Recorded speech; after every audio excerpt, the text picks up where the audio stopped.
노년층 인권 기후진정 후속 기자 간담회 사회를 맡게 된 기후솔루션의 김현주 변호사입니다. 네, 홍상훈 대표님께서 진정인 123명을 대표해서 노년에 실감하는 기후위기와 재난에 대한 이야기를 들려주시겠습니다. 노년에 시골에 살면서 직접적으로 체험하는 기후위기와 관련된 얘기를 좀 해달라고 해서 준비했는데요.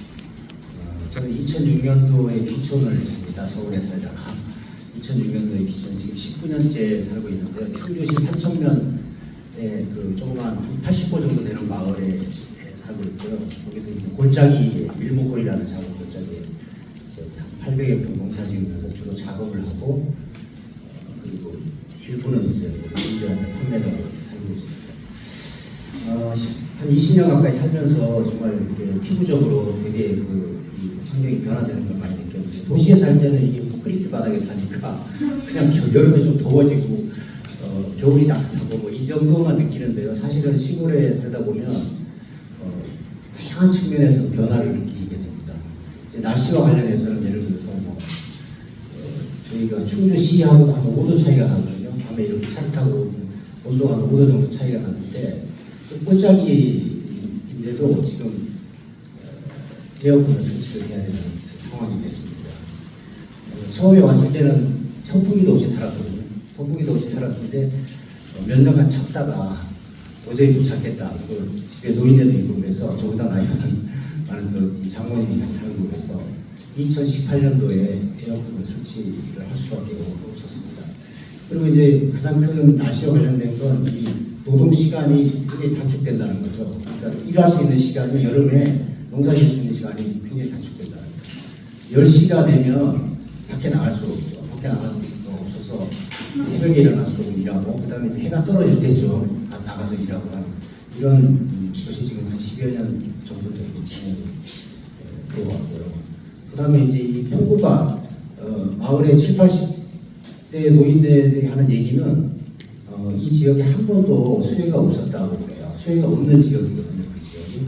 그런데 2020년에 재난 지역이 선포될 정도로 홍수 피해를 입었습니다. 그래서 생애 처음으로 이런 홍수 피해를 맞았다고 얘기할 정도로 날씨의 변화를 느끼고요. 그 다음에 이제 자연 생태 환경의 변화를 저는 이제 하천에 관심이 많아서 굉장히 하천을 잘 보는 편인데요. 요즘에 이제 돌아다니다 보면 하천에, 여러분들도 보시겠지만 하천 둔치에 옛날에는 모래사장이라든가 모래사장과 이 예쁜 자갈돌이 깔려있던 이런 둔치들이 전부 풀이 덮여 있고 식물이 자라고 풀이 덮여 있을 뿐만 아니라 어떤 분은 이제 그게 풀이 자라는 거 그게 좋은 거 아니냐 이렇게 얘기하는데 그냥 별로 안 좋은 거죠. 그리고 물속을 들여다보면 이 실개천마저도 거의 이 계곡, 아주 깊은 계곡을 제외하고는 실개천마저도 전부 녹조화가 되고 있는 걸 볼 수가 있습니다. 저는 그게 이제 그 원인을 소위 비전오염원이라고 해서 이렇게 비료는 예전부터 많이 뿌렸으니까 비료를 뿌리는 지역이 아닌데도 불구하고 또 비전오염원 비료를 뿌리는 양이 특별히 늘어나지 않는데도 불구하고 녹조 현상이 극심하게 진행이 되어서 동강 같은 아름다운 강들도 지금 거의 녹조화되고 있는 걸 볼 수가 있는데요. 그뿐만 아니라 이제 시골의 작은 실개천까지도 녹조화되고 둔치가 숲으로되는 장면을 볼 수가 있는데, 이거는 제가 여기 우리 최재정 교수님 참석해 주셨는데 맞는지는 나중에 확인을 좀 해주셨으면 좋겠는데, 제가 볼 때는 이 강수 패턴이 변화될 뿐만 아니라 강수량이 워낙 저감이 되니까 자정 농약도 떨어지고, 그 다음에 이제 그 수온이 상승되다 보니까 중요한 원인이 그거 같아요. 수온이 상승되다 보니까 이 녹조류 같은 경우는 산소 요구량이 적어서 경쟁 우위를 점한다고 그러더라고요. 그래서 녹조화가 급격히 진행되는 상황의 원인으로 이렇게 얘기를 할 수가 있을 것 같아요. 그래서 그런 거를 늘 보고 살면서 주변의 그 모든 강들이 녹조화되는 현상을 바라보면서 정말 가슴이 아프더라고요. 그 다음에 이제 생물상의 변화도 이렇게 쭉 볼 수가 있는데, 뭐 여름철새인 물개가치들이 그냥 상주하는 현상이라든지, 이 두꺼비가 처음에 갔을 때는 굉장히 많았거든요. 그래서 밭에서 두꺼비를 늘 마주하고 되게 반갑게 마주하고 이렇게 했는데, 요즘에 이제 두꺼비를 볼 수가 없다든지 이런 것이 이제 기후 변화와 관련이 있다는 생각이 들고요. 그 다음에 이제 건담은 못이 나가니 창궐한다든지 갈색나비 매미충이라든가 미국 선녀벌레들이 새로 등장해서 굉장히 피해를 입히다든가 이런 현상들이 늘 저희가 농사를 지으면서 보는 현상입니다. 그 다음에 이제 작물 재배와 관련해서는 이 기온 상승이나 강수량 변화로 인해서 작물 재배가 되게 영향을 많이 받는 것 같아요. 도시에서는 그냥 뭐 1도씨 정도 올라가면 식량 생산이 10% 감축된다는 뭐 얘기는 있지만 실제로 체험적으로 제가 느끼는 것은 이 기온이 상승되니까 일단 뿌리 작물들은 잘 모르겠어요. 근데 육상에 이렇게 달리는 열매 작물들은 되게 기온이 상승되니까 생육 기간이 되게 짧아집니다. 생육 기간이 되게 짧아지면서 결실이 빨리 끝나요. 오이라든가 토마토 같은 것들이 되게 토마토는 10월에 가도 푹푹 해서 이렇게 나서 장아찌도 담그고 있었는데 지금은 거의 8월 말이나 9월 초가 되면 끝납니다. 제가 그게 한 2, 3년 전부터 나타난 현상이거든요. 그러니까 기온이 높아지니까 이 작물 생장 속도가 굉장히 빨라서 이제 빨리 끝나는 거죠. 또 뭐 가을 장마 때문에 뭐 벼 피해를 입는다든가 이런 것들을 이제 보도도 많이 되고 그런 것들이고요. 일단 좀 길어졌는데 마지막으로는 뭐 이거는 다른 분들도 많이 얘기하셨는데 제가 주민 생활에 특히 노인들이 겪는 이 피해를 이렇게 한 가지만 말씀드리면 이분들이 이 여름에는 이렇게 나가지 못하잖아요. 나가지 못하니까 밖에 운동기구가 있어도 그걸 사용할 수도 없고 너무 더워서 그러니까 집에 늘 폐쇄적으로 집안에 갇혀서 있게 됨으로써 심리적인 어떤 문제라든가 신체상의 건강 문제라든가 이런 것들이 많이 발생하는 것 같습니다. 그래서 제 말씀 마치겠습니다. 다음은 청년 기후 활동가로서 시니어 세대 기후위기 취약성을 공감하고 연대하는 내용의 메시지를 전달해 주시겠습니다. 네, 안녕하세요. 기획변화 청년모임 기획의 김민이라고 합니다. 오늘 이 자리에서는 세대 간 연대를 위해서 이제 참여하게 되었는데요. 사실 이 자리에 참석해달라는 요청을 받았을 때는 사실 주저없이 참여를 하겠다고 말씀을 드렸어요. 근데 막상 어젯밤에 어떤 얘기를 할지 좀 고민을 했을 때는 다른 때보다 유난히 좀 고민이 많았던 것 같습니다. 그 이유를 찾아보니까 제가 어떤 다른 곳에서 청년 당사자로서 어떤 기후위기 대응을 촉구하는 이제 이야기를 할 때는 기성세대 탓을 참 많이 했던 것 같아요. 네, 그동안 왜 이렇게 기후위기가 가속화됐는지 과거의 기후 관련 정책을 전환할 수 있었던 모멘텀이 있었다고 생각했는데 왜 그때는 어떤 아무런 노력을 하지 않았는지 그런 좀 답답한 마음이 있었던 것 같거든요. 그리고 앞으로 더 많은 나를 살아갈 미래 세대와 젊은 세대를 위해 뭐 부모 세대로서 기후위기에 책임을 갖고 있는 세대로서 적극적으로 행동에 나서달라 이렇게 외쳤던 것 같습니다. 근데 그 막상 같이 집에 사는 부모님한테는 이런 이야기를 하지 못했던 것 같아요. 그러니까 저를 낳아주고 길러주셨기 때문에 감히 어떤 뭐 원망할 자격도 그럴 패기도 없었던 것 같습니다. 근데 이제 저희 부모님이 이제는 그 60대가 넘으셨고 은퇴를 준비하고 계십니다. 그래서 그런지 요즘 들어 좀 남은 노년을 좀 어떻게 보낼지 생각이 좀 많아지시는 것 같은데요. 그런 얘기를 좀 들을 때마다 기후위기로 인해 내 미래가 위협받는 것도 두렵지만 부모님의 은퇴 삶, 이 기후위기로 위협받을 수 있다. 그리고 자식 세대로서 그걸 또 내가 과연 잘 부양할 수 있을까 이런 좀 생각이 들면서 좀 그런 두려움이 많았던 것 같습니다. 이제 앞서 이제 한상훈 대표님처럼 저희 부모님 이제 아버님도 이제 귀촌을 하셨는데 그 아버님이 어떤 짓는 농사가 이제 기후 위기로 인해서 힘들게 될 수도 있고 또 이제 할머니 이제 아직 살아계신 할머니 같은 경우는 이제 무릎 때문에 거동이 불편하신데 그런 이제 홍수나 폭염, 기후 재난 등이 이제 더 커지면 오롯이 그거를 이제 할머니 혼자서만 견뎌내기는 되게 어렵겠다는 생각이 많이 들었습니다. 사실 제가 이런 활동을 하는 이유 중에 하나는 제가 꿈꾸는 어떤 미래의 모습 중에 하나가 저도 그렇지만 부모님이 또 건강하게 오래오래 사는 이제 것을 좀 꿈꾸고 있는데요. 이게 기후위기 시대에서는 사치일지도 모르겠다는 생각이 들었어요. 부모님이 20, 30대의 어떤 시절에는 어떤 민주화, 경제 성장 이런 것들이 시대 정신이었다고 한다면 그런 것 덕분에 우리가 지금 현재 이런 기후 위기 대응에 있어서도 자유롭게 목소리를 낼 수 있는 사회를 지금 누리고 있지 않나라는 생각이 듭니다. 제가 살아가는 현재 시대 정신은 기후 위기 대응이라고 생각합니다. 그게 또 이제 제가 이런 이야기를 할 수 있는 이유도 부모 세대 어떻게 보면 희생으로 만들어진 이제 민주적인 사회라는 토양 위에서 기후 위기 대응을 외칠 수 있다라고 생각합니다. 마지막으로 비계획에서는 청년을 기후위기에 대한 문제의식을 바탕으로 스스로 질문을 던지고 스스로 답을 찾아가는 사람이라고 정의합니다.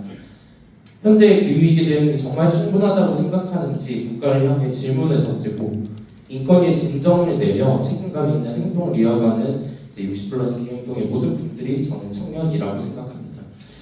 이 시대의 부모 세대로서 기후위기 대응에 앞장서 주시며 감사드리며 저도 같은 청년으로 연대하겠습니다. 네, 다음은 최재춘 교수님께서 기후 시대의 노년의 취약성에 대한 과학적 해석과 향후 심리학 비용도 문제의 중요성, 또 연대 지식을 전달해 주시겠습니다.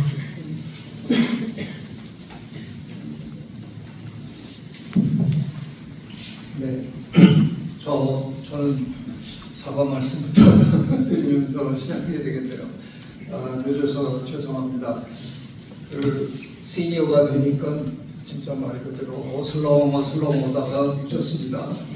실제로는 동작이 늦어서 그랬다기보다는 이게 머리가 잘 안 도나 봐요. 이제 저 버스를 잘못 타가지고 이쪽에서 내려서 했는데 저 소송에 내려가지고 뛰어오느라고 좀 늦었습니다. 저는 뭐 아시다시피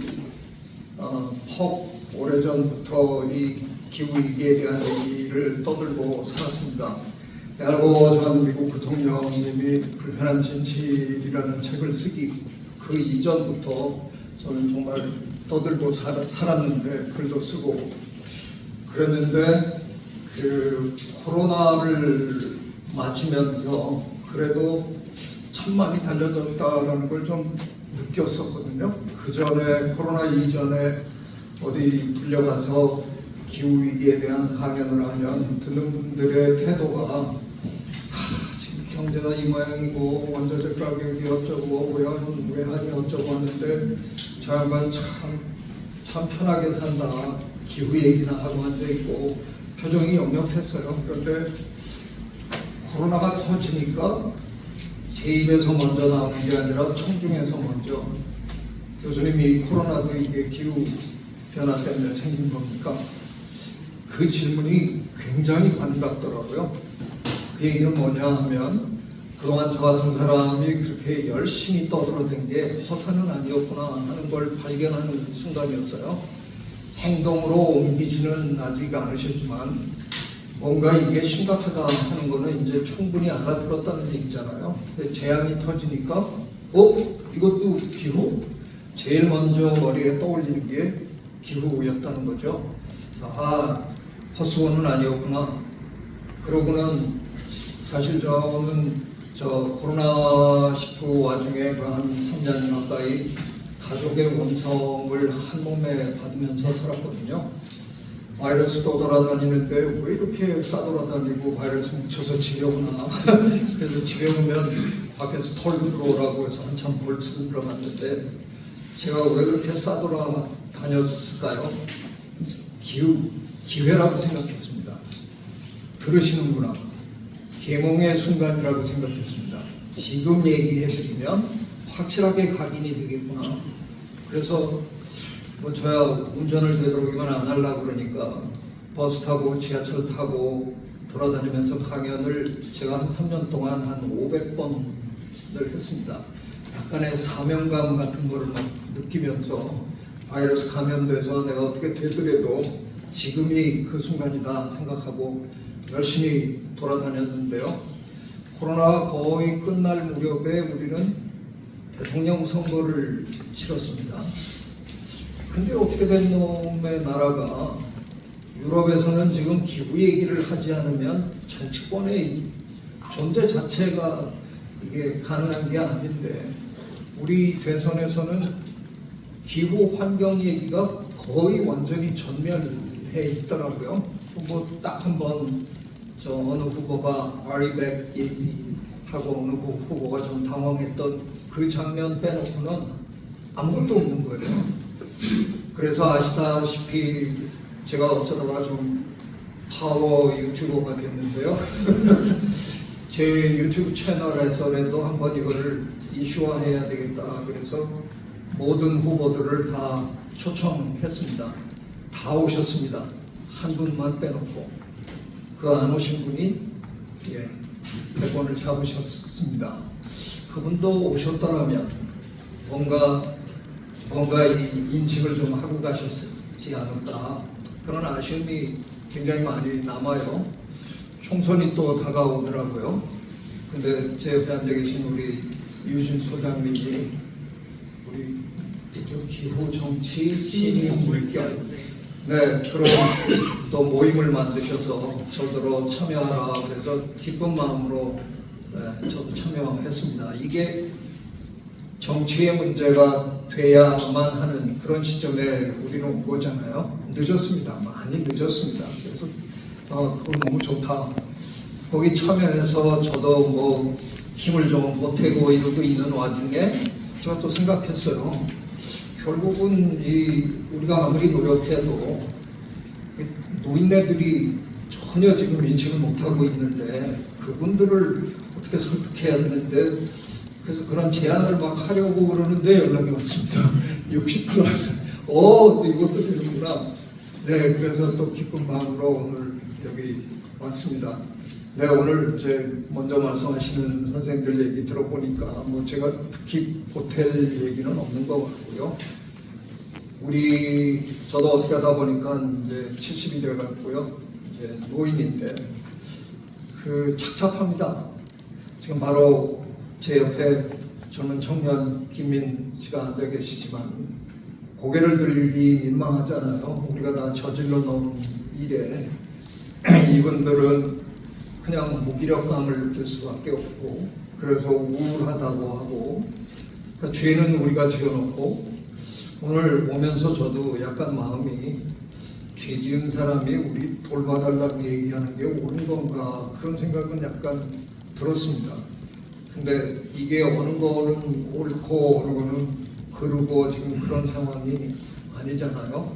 저는 우리 세대 노인 세대에 책임이 있다는 것은 부정할 수 없는 사실이라고 생각합니다. 하지만 현실에서는 가장 큰 피해를 입을 수밖에 없는 세대니까 권리를 주장해야 되는 건 마땅한 일인 것 같고요. 하지만 제가 강연에서도 종종 약간 재밌으라고 좀 천박스럽게 얘기하는 표현이 똥 싼 놈이 치워야 되는 거 아니냐. 그러니까 우리 기성세대가 이제 팔고도 붙이고 우리가 잘못한 걸로 우리 스스로 치우고 말끔하게 해놓고 우리 아이들에게 물려주는 게 정당한 게 아니겠느냐. 근데 제가 오늘 늦은 것처럼 우리 세대는 이제 이미 힘이 많이 빠졌잖아요. 이럴 때 할 수 있는 게 뭘까?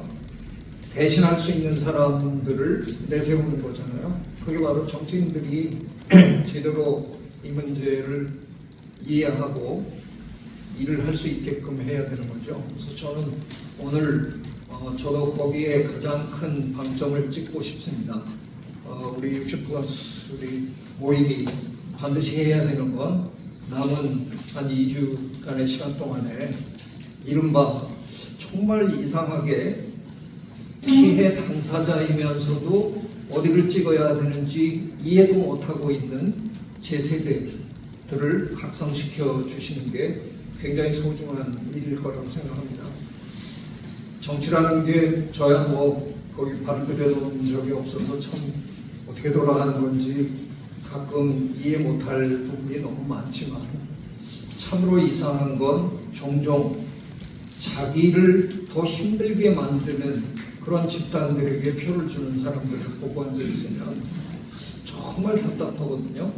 그러니까 지금은 우리 60대, 70대 분들이 우리가 살기 위해서라도 제대로 앞으로 변화하는 세상을 이끌어줄 그런 사람들에게 찍어야 되는 거고요.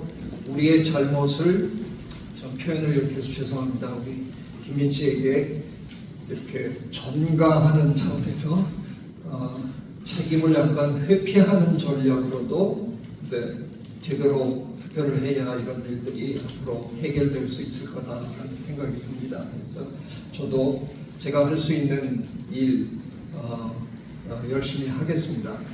이제 우리에게는 시간이 별로 없습니다. 이제 뭐 왈가왈부할 시간도 없고요. 뭐 생각하고 이럴 여유도 없습니다. 이제는 행동으로 옮겨서 하루빨리 이 재앙으로부터 벗어나는 노력을 우리가 해야 됩니다. 오늘 이렇게 모여주신 여러분에게 진심으로 감사하다는 말씀드리고 응원하겠습니다. 마지막으로 유진 소장님께서 총선에서 시니어들의 기후조정을 갖는 의미와 해서 또 앞으로 전망에 대해서 말씀해 주시겠습니다. 네, 녹색전환연구소 이유진 소장입니다. 저는 노년층이 지금 이건희의 기후 진정을 하는 것이 정말 의미가 크다고 생각을 합니다. 저희 연구소에서 이번 총선을 앞두고 지난해 12월 달에 전 국민들 17,000명을 대상으로 기후위기에 대한 인식조사를 한 적이 있습니다. 그리고 그 결과 저희가 기후유권자에 대해서 정의를 했는데요. 기후의제에 대해서 알고 있고 민감하게 반응하면서 기후의제를 중심으로 투표하려고 하는 성향을 가진 유권자가 우리나라 전체에서 33.5%를 차지한다라는 결론을 도출했습니다. 그리고 연령대를 봤을 때 우리나라 기후 유권자들의 연령대별 특성은 어떤가를 봤더니 20대보다 30대, 40대, 50대의 기후 유권자가 더 많았고요. 이 30대, 40대, 50대보다 60세 이상에서 기후 유권자가 가장 많이 나타났습니다. 그래서 이 결과를 가지고 저희 팀에서는 여러 얘기를 나눴습니다. 좀 더 깊숙하게 심층 인터뷰를 했더라면 더 자세히 알 수가 있었을 텐데요. 현재 저희가 추측하기로는 60년 이상이라는 세월을 살아오면서 한국에서 기후위기가 어떻게 전개되는지에 대한 경험치 그리고 정보 이런 것들을 판단하면서 더 이상 이 문제가 그냥 도전은 되지는 않는다라고 인식한 세대가 60세 이상에서 많이 나타나는 것이 아닌가라고 저희가 생각을 했습니다. 그리고 실제 이걸 지역별로 대비를 해봤을 때 이 전국의 17개 광역 중에서 전라남도의 기후 유권자가 가장 많은 것으로 나타났습니다. 정보에 대한 인식도에서는 서울에 있는 유권자가 더 많았지만 기후 민감도와 기후 위기를 실제 체험했고 경험했다라는 차원에서 전라남도가 높게 나타난 거죠. 그래서 저희가 이 조사를 끝내고 대한민국 기후 유권자의 상징인 사람이 누굴까라고 생각했을 때 제가 떠올렸던 사람은 전라남도에서 농사를 짓는 60대 이상의 농부들이었습니다. 지난해 전남은 가뭄으로 인해서 심각한 피해를 입었습니다. 당연히 농업에 종사하시는 분들이 너무나 힘들었던 것들은 사실이고요. 그리고 이 힘들었던 시간들이 2024년에는 나아졌냐라고 한다면은 올해는 눈과 비가 많이 내리고 일조량이 부족해지면서 지금 농촌 현장이 또 신음을 하고 있습니다. 그리고 한국의 농업이 지금 60, 70대 이상의 고령 노동자, 고령 노인들이 지금 농업을 떠받치는 형국입니다. 그래서 기후위기에 가장 민감하면서도 경제적으로 영향을 받고 체력이나 건강 측면에서도 영향을 받는 사람들이 지금 전라남도에 있는 농부들이 아닌가라는 생각을 했고요. 그런 의미에서 노년층 인권위의 이 기후위기 진정이 상당히 상징적으로 저는 의미가 있지 않을까라는 생각이 들었습니다. 최근 총선에서 사각과 파 가격 이런 얘기를 하는데요. 이 가격을 낮추기 위해서 물가 얘기만 하는데 실제 여기서 다뤄야 될 것은 기후위기와 농민, 기후위기가 농업에 대한 얘기를 진지하게 다뤄야 된다라고 생각을 합니다. 또 한측으로 저 개인에게도 기후위기 대응에 있어서 상당히 심각하게 다가왔던 상징적인 사건이 바로 2022년도에 신림동의 일가족이 갑자기 쏟아내는 비에 미처 빠져나오지 못하고 사망한 사건입니다. 그때의 가족 구성을 또 볼 필요가 있는데요. 장애인이고 또 여성 가장이었고 또 노인이었습니다. 그때 당시에 너무나 충격적인 일이라서 이 많은 언론의 관심을 받았습니다. 그리고 서울시 시장은 반지하를 없애겠다라고 얘기를 했죠. 그 시간이 2년 정도 지났는데 지금 반지하는 어떻게 되고 있나요? 그때 당시에 KBS 기자가 우리나라에 있는 반지하 가구에 대해서 전수조사를 했습니다. 반지하가 몇 채나 되고 거기에는 누가 살고 있는지. 그랬을 때 우리나라 전체의 반지하 거주 인구는 60만 정도가 됩니다. 서울에만 35만 5천 명 있는데요. 거기에 살고 있는 사람은 고령층이고 1인 가구 장애인이었습니다. 이것이 기후위기가 직접적으로 어떻게 누구에게 영향을 주는지, 특히 고령층에 어떻게 영향을 주는지는 보여주는 정말 상징이라고 생각합니다. 그래서 이번 진정은 이 기후위기에 있어서 노년층들이 실제 얼마나 다급하고 이것이 생명과 직결된 문제라는 것을 보여주는 저는 매우 중요한 시작이라는 생각이 듭니다. 그래서 이런 노력들이 같이 가야 된다고 생각이 들고요. 이미 기후위기가 생명을 다루는 문제로 가고 있다는 생각이 듭니다. 우리나라 인구 구성이 빠르게 변하고 있습니다. 여러분 지금 우리나라의 온실가스 감축 목표가 2030년까지 감축 목표로 설정되어 있지 않습니까? 2030년이면은 어느새 시간이 흘러서 6년밖에 남지 않은 시간입니다. 이 6년 사이에 석탄 발전소는 18개를 문을 닫아야 되는 상황인데요. 우리가 이거에 대한 준비도 전혀 안 되어 있습니다. 게다가 2030년이 되면은 우리나라 인구의 4명 중에 2명이 50세 이상이고 4명 중에 1명은 65세 이상입니다. 훨씬 더 이 기후위기에 영향받는 노년층의 인구가 많아진다는 것을 의미하고, 그랬을 때 오늘의 진정이 그리고 후속 기자회견이 갖는 의미는 더욱더 저는 강력할 것이다 라고 생각합니다.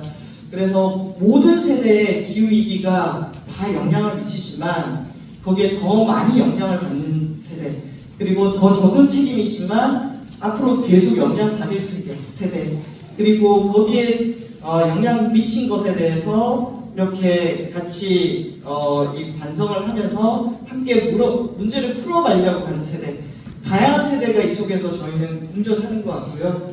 최근에 저도 이제 10년 뒤면 60+에 들어가게 됐는데 이번 주말에 4050 세대에 대한 칼럼 하나, 그러니까 보도 하나가 나와 있는데 누릴 것 다 누리면서 깨어있는 척하는 진보 중년에 관한 얘기가 나왔습니다. 그래서 저희 그걸 보면서 진보의 스펙트럼도 더 다양하기도 하지만 이 4050 세대는 이 교수님 말씀처럼 기후 위기에 대해서 응답하지 않는 그 정당은 도저히 지지할 수 없었던 세대가 아닌가라는 생각이 듭니다. 기후 위기에 대해서 논의하는 자리에 기본적으로 참석하지 않는 사람이 현재의 대통령이고, 지금 저희가 29일 날 비례후보 초청해서 기후위기 관련해서 토론회를 하려고 하는데 국힘은 참여하지 않습니다. 그리고 최근에 시민단체가 질의응답을 하고 각각의 정당에 대해서 정책에 대해서 질의서를 보냈을 때 국힘은 응답하지 않았습니다. 아무리 기후 공약을 내면 뭐합니까? 이게 저는 기후 유권자들의 지지라는 것들을 받기 위한 그냥 하는 척하는 공약 발표가 아니었나라고 생각합니다.